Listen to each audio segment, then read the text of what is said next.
It is the 12th year in a row that North Korea has launched a long-range ballistic missile that landed in the Sea of Japan. Tokyo has deemed the launch to be wholly unacceptable. Let's hear from Japanese Prime Minister Fumio Kishida on this, who was speaking earlier in Vilnius while there to attend the NATO summit. Since the beginning of the year, North Korea has fired numerous projectiles, including ICBM-class missiles. The North's actions are intolerable because they endanger the safety and security of Japan, the region, and the global community. They also violate UN Security Council resolutions. A protest has been started in Pyongyang with Japan. 2 in Seoul, where our Asia-Pacific editor is, there is Michael Bristow. Flew high, which is typical for the range of the North Korean rockets, into nearly 6,000 kilometers in the air, and was in the air for over a minute before it dropped into the sea between South Korea and, Japan.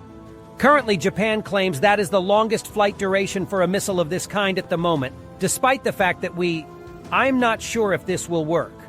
Formally or technically noteworthy because analysts are still studying nature in depth themselves haven't said much about it, but they probably will tomorrow. However, an intercontinental ballistic missile is a significant development in and of itself because, as the name implies, it can travel a great distance.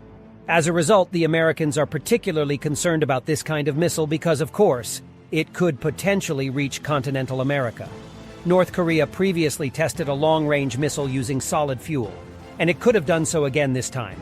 This is significant because it provides North Korea more options since solid fuel is safer and simpler to type of load onto missiles.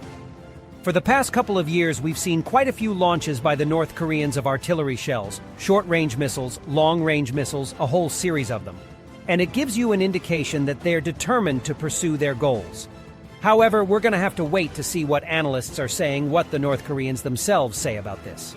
We're in a phase, as you mentioned there, they do go through phases of periods of many missile launches, and then periods where governments try to come together and talk,